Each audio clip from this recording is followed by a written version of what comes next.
Just off the coast of southwestern Sardinia in the Mediterranean Sea lies the small island of San Pietro. Home to rugged cliffs surrounded by clear, deep blue and turquoise water, safe sand beaches ideal for swimming, sunbathing, and snorkeling,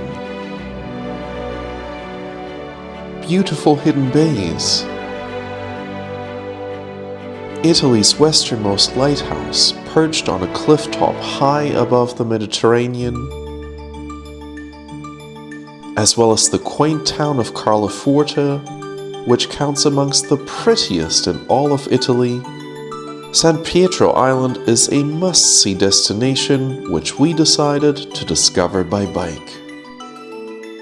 In this episode, we'll take you along on this amazing adventure, starting with our ferry ride across to San Pietro Island, through the charming streets of Carloforte, and along on an unforgettable bike ride to some of the most scenic spots the island has to offer.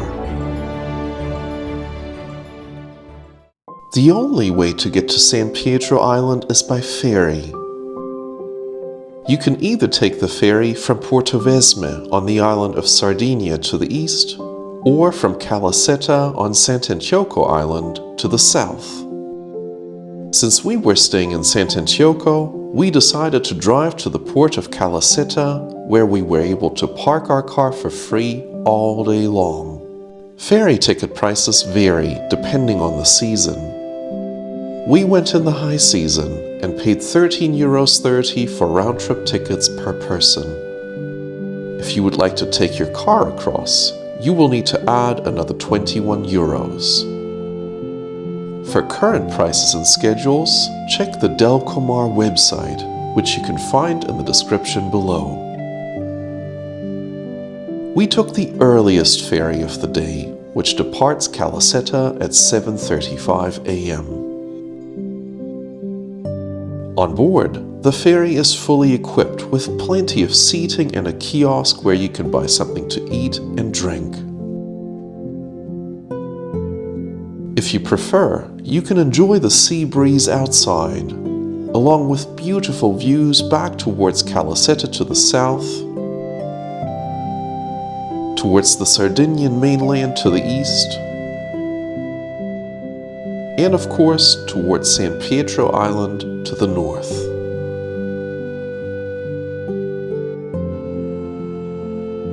On the day we visited, weather conditions were perfect, making for a calm and smooth ride across to Carloforte.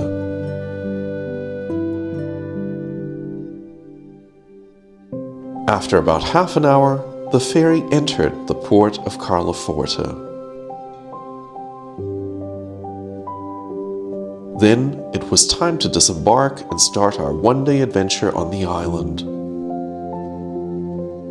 First order of the day: breakfast at one of the local bakeries.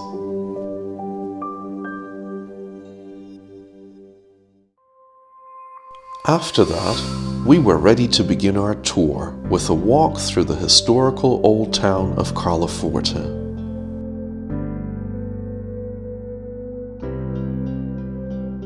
The pace of life here seems slower, making it the perfect getaway if you're looking to unwind and decelerate. Carloforte is a dreamy little town with quaint, narrow streets known as Carugi, shaded alleys, and nicely decorated houses like these here in Via Magenta.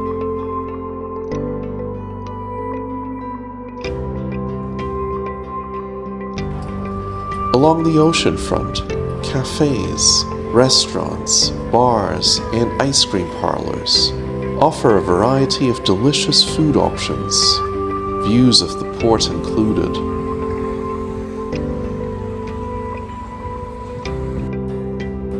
One of Carloforte's main streets, Corso Agostino Tagliafico, is located inside a quiet pedestrian zone and leads up to the town's main square, Piazza Repubblica.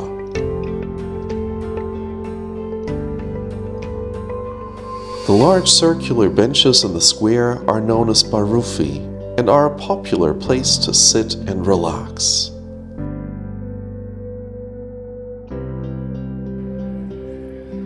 Right next door is the island's main church, dedicated to St. Charles Borromeo.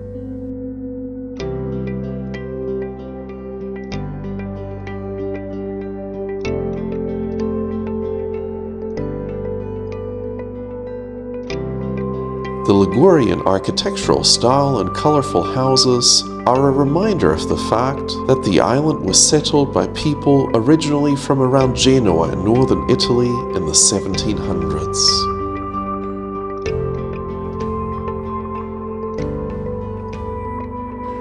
After a stroll through town, we headed to the Myanmar bike rental, where we rented 2 small e-bikes for €20 each.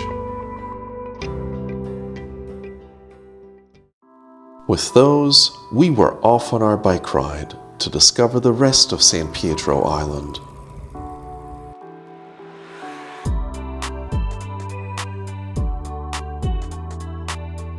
Although the main stretches of road are well formed, the island is hilly and there were some steep sections to navigate along the way.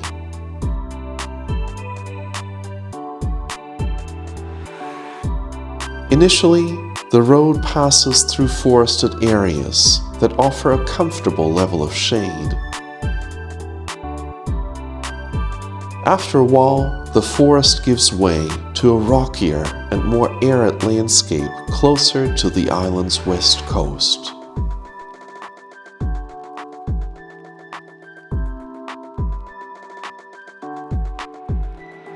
After 12 kilometers, we reach the access point to Cala Fico, a stunning bay that is a bit off the beaten track. From the car park, a small road that eventually turns into a stone trail leads down to a secluded beach.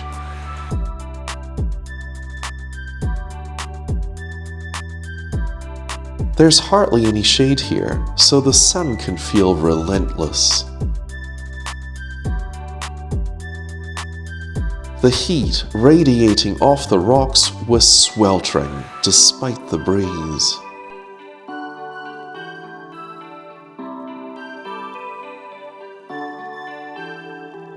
The sheltered beach is located at the end of a small bay that is surrounded by barren, rocky cliffs.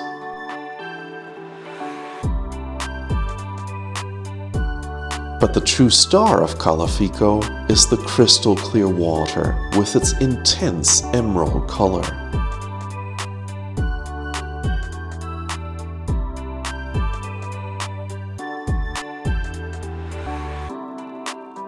From here, it was just a short distance to our next destination.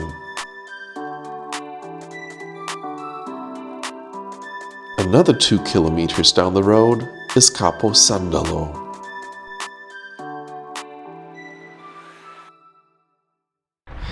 Here we are at the western end of the island of San Pietro, and behind me you can see the lighthouse at Cape Sandalo, which sits high atop a cliff, which I would like to show you now, with incredible water and very jagged, unforgiving rocks. From the car park, there's a footpath that goes down to the ocean.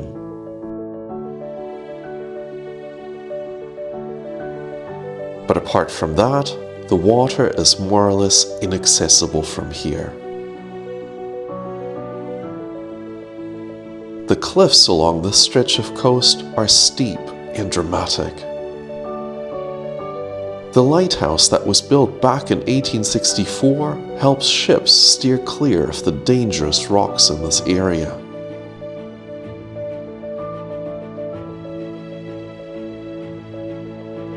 Capo Sandalo is at the end of the road. So to get to our next destination, we first had to follow some of the same route back before we could get to the southern part of the island.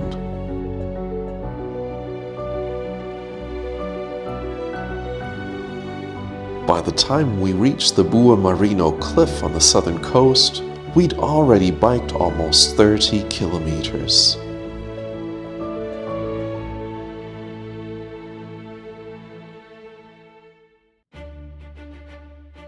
Flat on top, the coastline here is dominated by impressive, steep cliffs. If you're out by boat, this is where you can check out a maze of sea caves known as the Grotte della Mezzaluna.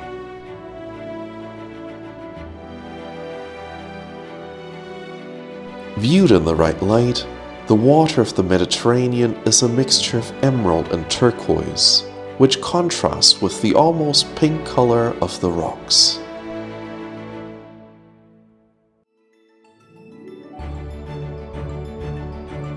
The water here was calmer and more translucent than on the western coast we'd just come from.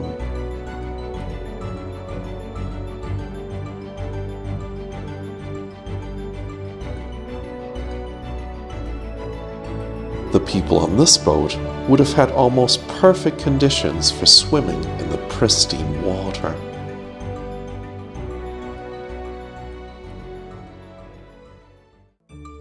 But don't worry, even if you don't have a boat, there are also easily accessible, sheltered swimming beaches on the island, like this one here at La Bobba, just another 3 kilometers down the road. This island isn't just rugged and inhospitable. After a long bike ride through the scorching heat, we decided to come here to one of the many beaches along the southern and eastern coast of the island, and it's absolutely stunning. Look at the sand, it's safe, it's shallow, and there are lots of schools of fish in the waters.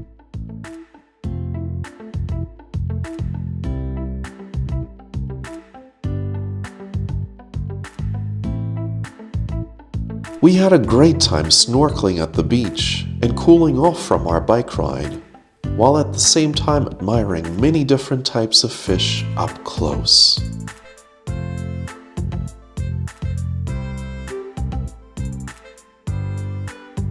If you enjoyed this adventure, don't forget to give us a thumbs up and hit that subscribe button.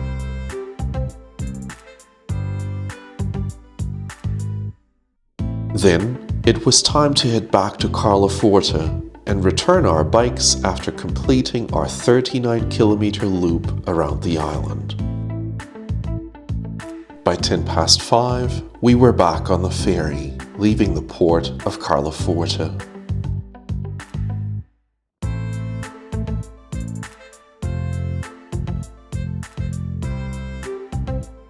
Half an hour later, we were back in Calasetta, wrapping up an unforgettable time on San Pedro Island.